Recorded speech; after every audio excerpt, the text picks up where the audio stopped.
Welcome back to CTV Morning Live, our Healthy Living segment. Steve Brown joining us once again, president of the Family Physiotherapy Center. Great to have you with us. And joining us today is one of his physiotherapists, Anika Bala. Great to have you here. And a star athlete and pupil and client now, Zach Quevillon, who's joining us, an Ottawa UGG's track and field member, and someone who's really benefited from your services. So, Steve, for you, I mean, this is the great part of the job, right? Is seeing people come in a ton of pain for some, and getting them back on track, back to what they love to do. Yeah, it's very rewarding for us. This is definitely, in terms of having a high functioning athlete come in and see us who was in such a great deal of pain.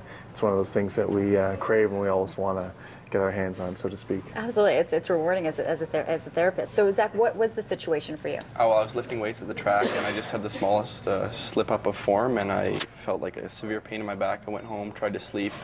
Woke up a few times during the night, and in the morning when I woke up, I gave Anika a call. I said, hey, I got to get in. I got to see you. So I was able to get in that day at noon, and within a couple of weeks I was back on the track, so it was really nice. Well, and that's key, because you went from literally being in a ton of pain, not being able to sleep, to move, to sit. And so he walks into your office probably limping, I would assume, wobbling into the office. So what then happens for you, Anika? Well, first thing we try to do is get Zach in a comfortable position. That was the most important thing, because the first few days of a back injury is just intense, acute pain. So we figured out positions of comfort, we assessed him, determined that he had a bit of a slight disc bulge or a bit of a disc herniation going on. So we tried to figure out the best way to sort of get the disc back into place.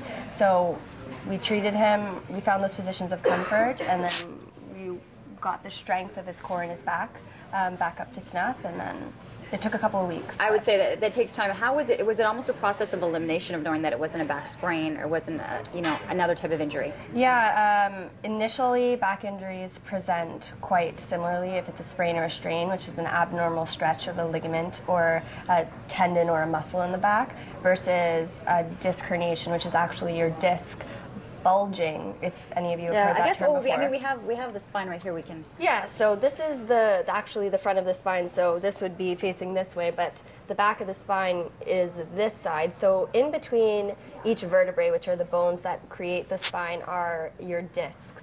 So these discs they act as shock absorbers and absorb any kind of compression in the spine. Now, sometimes if your back's in a compromised position, these discs can actually bulge, or they can move.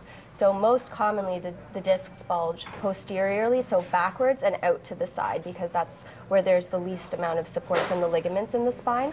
So Zach, I had suspected he had a posterolateral disc bulge in the back. So we geared treatment to reducing the disc, which is essentially pushing the disc back into the spot where it should be. So what was it like for you then, Zach? I mean, once you were able to at least find a somewhat comfortable position, what happens then? Yeah, it took a few days, and I just sort of tried to make as many progressions as I could. So on the first night, I went for a walk, and that was a really big thing for me. And then by the end of like 2 weeks, I was able to jog again, and then within a month and a half, I was lifting weights again, and here I am now, and I'm totally ready to train and everything. So how much was the requirement? A lot of people think they can come in and you're going to fix the problem immediately. This was a lot of work on your part too, in terms of positioning and treatment and exercises to do. Yeah, a lot of the biggest thing for me was just making sure I was listening to everything Anika said, because sometimes it's really easy to say like, oh, I could do all these exercises or just take a nap. So for me, it was really important just to make sure I was doing all the exercises as remedial as I thought they were. Sometimes things as slightly or as small as like tilting